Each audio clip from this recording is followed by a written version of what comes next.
আপনি কি ভেবেছেন আপনার নামাজ দিয়ে আপনি জান্নাতে যাবেন? আপনি তাহাজ্জুদ গুজার, সেজদা দিতে দিতে কপালে দাগ ফেলেছেন, এটা আপনারা জান্নাতে নেবে না।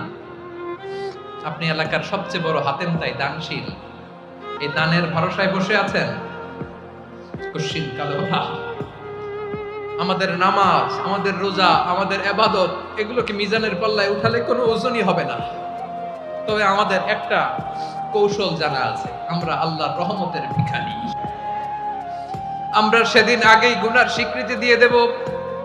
আমরা বলবো, আল্লাহ তুমি প্রশ্ন করার আগে তোমার একটা কথা বলি, আমারে কিছু জিজ্ঞেস করো না, আমি সব করেছি।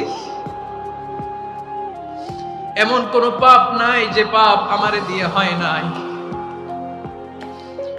তোমার রহমত দিয়ে তুমি জান্নাতে পাঠাবা, তোমার দয়ায় জান্নাতে যেতে চাই, আমল দিয়ে না। পারবেন বলতে?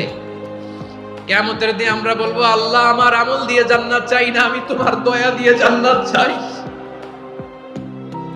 তোমার দয়া ছাড়া আমার কোনো উপায় নাই।